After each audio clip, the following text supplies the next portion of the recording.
détecter ce qui ne va pas. Donc j'ai pas eu...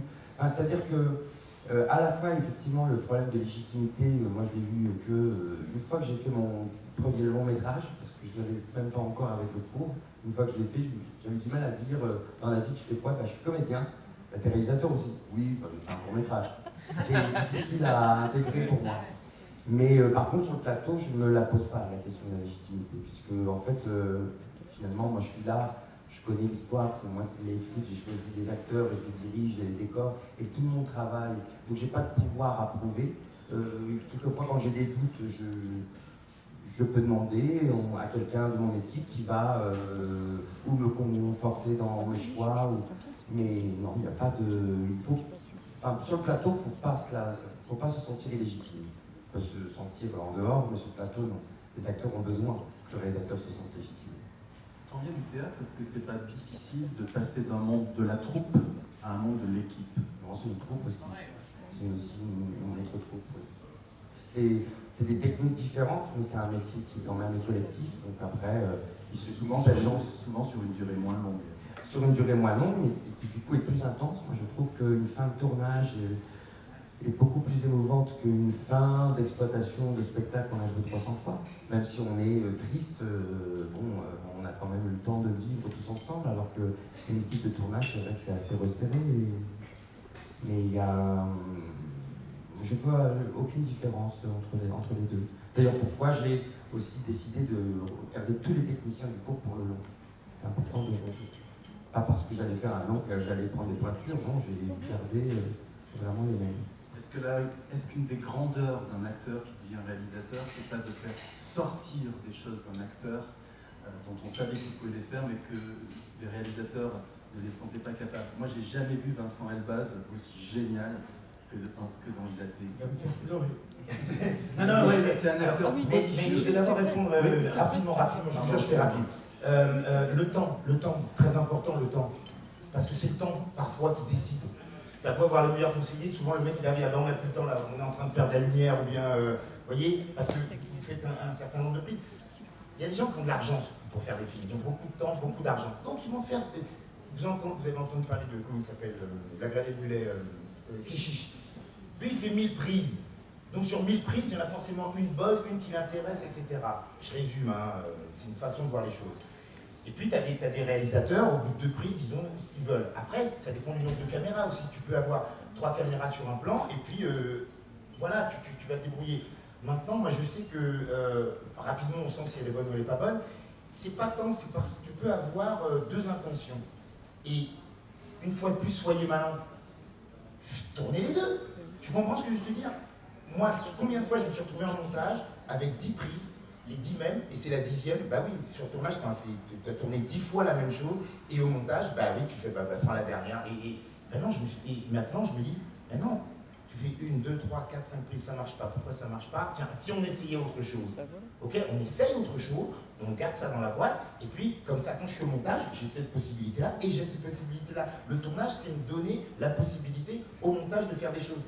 Donc quand tu as du temps, tu peux aller, on va se faire comme ci, on va prendre comme ça, mais quand tu n'as pas de temps, c'est là où au découpage, en préparation, à l'écriture, tu arrives sur le tournage, tu n'as pas beaucoup d'argent, là il faut savoir où on met la caméra, comment on doit jouer, etc. Tu vois, donc le temps aussi est un des paramètres très importants dans ta décision, dans ton choix artistique. Ça va, c'est à peu près clair. Après, comme Xavier a dit, sur le plateau, il y a plein de gens, enfin, tu as ta petite équipe, tu sais, tu as ton truc rapproché qui te disent, voilà, t'es bien ou pas bien.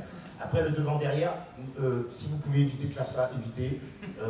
Parce que finalement, et là on en revient, je suis content du lien, moi quand j'écris, comme je sais que je vais jouer dans le film, je n'écris que de la merde. Parce que, vous voyez comment je suis un peu pile électrique. Et donc, je m'écris des choses basiques. En revanche, pour les autres, comme je sais que là je vais les diriger, alors là, je leur mets la... Vous voyez, mais moi, je me dis, mais non, lui, tu as besoin. Tu vas pas pouvoir imaginer DiCaprio qui réalise The Revenant. Elle est bonne, allez, mais non, ça marche pas. Donc, si vous voulez, moi, ma sensation, c'est pour ça que j'ai dit j'ai arrêté de faire ça. Le devant-derrière, ça dépend de l'œuvre aussi, mais le devant-derrière, j'ai toujours cette sensation de faire l'amour, mais de ne pas avoir d'orgasme. C'est-à-dire qu'en tant que réalisateur, je n'ai pas ce que vous avez vécu, vous allez voir, ce que vous avez vécu, c'est-à-dire, ils comprennent. C'est-à-dire que tu vois, quand tu dis action, Tu vois la scène naître, tu vois les comédiens faire des choses, tu dis, ah c'est magnifique. Moi quand je suis réalisateur, je vois des choses que je viens de jouer. Donc je n'ai pas de découverte, je n'ai pas. Donc je suis content, je fais puis il faut que je regarde les autres. Voilà, je n'ai jamais le reste. Et quand je suis comédien, en fait, il me faut 4-5 prises avant d'être bien. C'est-à-dire que je joue, mais en fait, je suis tout le temps en train de regarder l'autre, comme ça, ah non, merde, non, coupez. Mets ta main comme ça, papa. Allez, on y retourne, excusez-moi. Hop, papa, allez, action. Et si vous pouvez éviter, évitez.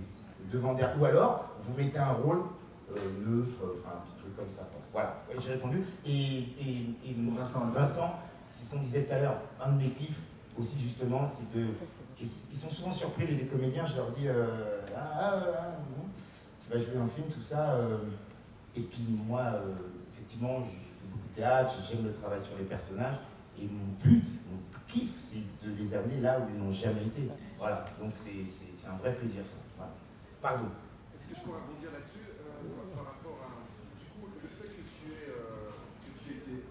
tu aies été dirigé par des réalisateurs? Oui. Et que là, tu te retrouves à jouer, que tu n'as pas de réalisateur. Est-ce que du coup, c'est quoi pour toi Est-ce que tu peux identifier qu'est-ce que c'est le regard d'un réalisateur? Qu'est-ce que c'est que ce cadre quand on est dirigé et quand tout à coup on l'est pas? Alors ce que j'ai fait sur le dernier tournage, en fait, je ne le faisais pas avant parce que je répétais en amont avec une coach. Et puis quand j'arrivais sur le tournage, j'avais mes petites notes, etc., que je donnais à la script, voilà, ou à la première assistante, et encore souvent à la script.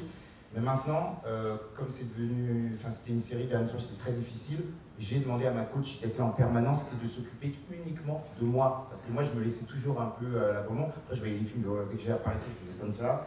Je regardais Vincent, voilà. Mais maintenant, j'ai demandé à une coach, voilà, et elle me regarde, elle me dit, et le prochain film, je devrais pas être trop maintenant. Ouais, non, mais si, c'est vrai. Mais c'est quoi justement ce regard que t'apporte cette coach? C'est un cadre? C'est quoi? Non, c'est le jeu. Moi, c'est uniquement le jeu. Oui, non, le cadre du jeu, je parle. Oui, mais c'est le jeu de l'acteur. Après, pour tout ce qui est cas, tout ça, c'est avec le chef-op, dire photo, tiens, tac, tac. Et puis, on avait déjà découpé les choses en amont. Si on a du temps et de l'argent, ah ben, on se fait un petit storyboard. Moi, j'aime pas trop storyboarder les choses, mais les scènes un peu compliquées, oui. Mais sinon, non. Mais moi, la coach, c'est pour le jeu. Puis, le regard du réalisateur, c'est est-ce que la scène fonctionne en l'état. Je m'exprime mal, et puis après, je vais pas insister. C'est-à-dire que quand tu diriges, tu le sais, moi, il m'arrive aussi de. Voilà, et la sensation de ne pas être dirigé.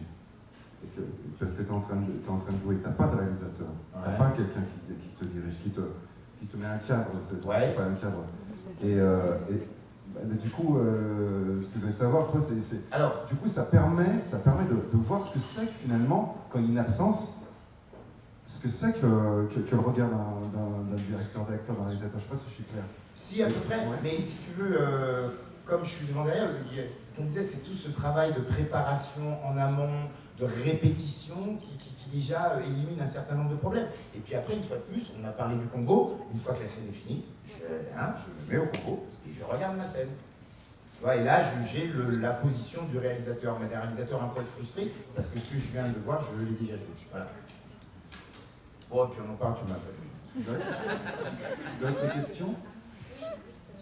Juste une question. Si quelqu'un a une question à poser. Non. Allez-y, mademoiselle.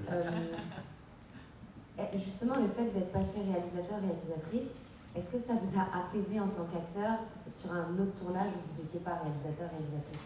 Ça a changé votre point de vue sur le fait d'être derrière la caméra? Est-ce que vous vous sentez plus détendu? Voilà. En ce qui me concerne, oui. Moi qui avais très peu tourné avant, et j'étais un peu, jusqu'à maintenant, sollicité pour un jour de tournage où je débarque avec une équipe. Puis j'étais jeune acteur en plus quand j'ai commencé à tourner. C'est vrai que j'ai tourné depuis dans un film, pareil, j'avais 2 jours, mais j'avais des choses plus ardues à jouer. Ça m'a donné confiance, bien sûr, parce que j'ai vu un peu comment se déroulait aussi toute l'énergie d'un tournage. Je le découvrais aussi de derrière la caméra, de comment le réalisateur parle avec la script sur oui, mais tu vois, là, à ce moment-là, et que en fait, personne n'est méchant, en fait, finalement. Qu'on est un peu parano quand on est acteur sur un plateau, je trouve. Il y a une sorte de paranoïa, on est là, machin. On a 3 prix, c'est intérêt à pas être. Puis surtout quand on est avec un réalisateur qui ne sait pas diriger, qui ne dirige pas, qui dit c'était bien, mais plus bleu. Enfin bon, alors comment tu t'en sors? que là, oui, effectivement, moi je me suis senti plus détendu. Ouais. Moi, quand je suis que comédien, je suis en vacances. Voilà. Non, c'est vrai, allez, vas-y, prends-moi, fais-moi faire des sauts périodes, des trucs, je suis très heureux. C'est vrai, du fait fort de l'expérience de réalisateur, du coup, alors là, je dis, vas-y, tout ce que tu veux. Et j'essaye surtout de ne pas me mêler des costumes, des décors, rien à foutre. Moi, qu'est-ce que tu veux que je fasse? Je te le fais. Voilà. C'est un message que je dis à ceux-ci. Sur la photo qui est Il allait répondre. Ah, pardon. Non, j'allais revenir là-dessus. Justement, puis en lien avec ta question d'avant, où tu demandais, tiens, qu'est-ce qui vous a donné envie de. Moi, justement, j'étais souvent en tant que comédien sur des tournages court-métrages au début, et où je voyais la caméra qui était passée là, et je me disais, ah tiens, et si on la mettait là, qu'est-ce que ça donnerait? Et en fait, j'avais plein de trucs qui se passaient dans ma tête, et je me suis rendu compte qu'il y avait une envie de passer de l'autre côté aussi. Et c'est vrai que maintenant, je suis assez d'accord avec toi, Lucien, où du coup, quand tu es réalisateur, tu fais tes trucs et c'est hyper chouette. Et quand tu es comédien, tu restes à ta place de comédien et c'est hyper chouette aussi d'une manière différente. Et moi, ça m'a aussi apaisé un petit peu sur un tournage. J'entends ce que tu disais avec la paranoïa du comédien, etc. J'ai l'impression d'être plus relax maintenant. Après, peut-être c'est l'âge aussi, l'expérience aussi. Voilà. Florian? Ça m'a pas vraiment apaisé, je suis toujours aussi stressée sur un tournage, mais par contre, c'est vrai que tu apprends beaucoup mieux comment ça se passe, la paranoïa, ça c'est vrai, où tu te dis, tu comprends beaucoup mieux comment fonctionnent les réalisateurs. Moi, en ma vie, il y a deux types de réalisateurs, alors c'est un peu grossier de faire des catégories comme ça, mais en ma vie, il y a ceux qui doivent faire avec les comédiens, et il y a ceux qui aiment les comédiens. C'est-à-dire que c'est vrai qu'il y a une catégorie de réalisateurs où le comédien, tu sens que ça lui fait un peu peur, il ne sait pas trop comment le manier, c'est exactement ce qu'il dit. C'est bien, plus vite, essaye. Tu sens qu'il ne sait pas quoi dire et qu'il faut quand même qu'il vienne te parler parce qu'on l'a dit qu'il fallait quand même dire un truc au comédien et tout. Et c'est vrai que j'ai plus de clarté par rapport à ça. J'ai l'impression que j'arrive plus à voir comment ça se passe sur un tournage, quel type de réalisateur j'ai en face de moi. Et tu vois tout de suite quand les réalisateurs ils sont en forme avec les comédiens, ce qui je pense est le cas des acteurs qui deviennent réalisateurs, parce qu'au début c'est notre domaine de compétence, c'est ce qu'on aime, c'est ce pourquoi on vibre. Tu vois tout de suite les réalisateurs la façon dont ils te regardent, dont ils viennent te parler, tu sens tout de suite. Et du coup, ça permet